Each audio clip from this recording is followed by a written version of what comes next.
আসসালামু আলাইকুম। আবার একটা নতুন ভিডিও নিয়ে পথযাত্রা শুরু করতে যাচ্ছি। আজকের ভিডিওটা মূলত মরুভূমিতে আসছি, কাজের উদ্দেশ্যে এখানে আসা।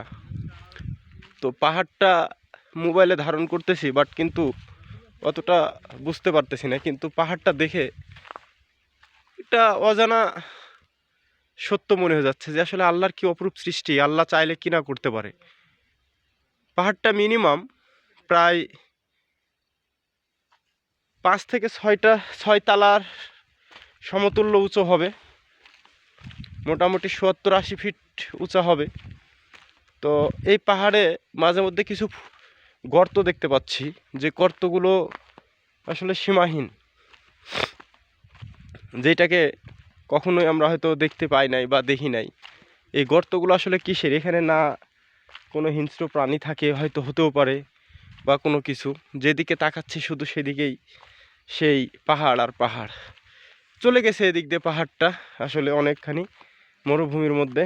আর এগুলো পাথর আসলে কেমন পাথর, কোনো কি দামি পাথর বা কোনো কি, তাও বলতে পারি না, শুধু পাথর আর পাথর। তো এই পাথরগুলো আসলে অনেক সৌন্দর্য দেখায়, পাথরগুলো দেখলেও ভালো লাগে, মনটা ভরে যায়। যে খুব নিচে যাইতে পাচ্ছি না, কারণ বলা যায় না উপর থেকে যদি ধসে পড়ে যায়। তো এই জন্য আসলে আমরা ভয়ে উপরে উঠতেছি না, কাছে থেকেই কিছু ভিডিও করলাম। তো আসলে ভিডিও তো কি বলবো, এই যে পাথরগুলো, পাথরের গায়ে কিছু গাছগাছালি, কিছু এক ধরনের লতা পাতা হয়ে আছে পাহাড়ের ধারে। আর মরুভূমির কথা যদি বলি, এই যে মরুভূমি, আসলে এই মরুভূমিগুলো আগে খুব মরুভূমি বলে ছিল, এখন সবুজে হয়ে গেছে, অনেক গাছগাছালি হয়, গাছগাছালি সৃষ্টি হয়ে গেছে। আসলে আল্লাহ চাইলে সবই করতে পারে। তো এটা আল্লাহর একটা নিদর্শন বা রূপ।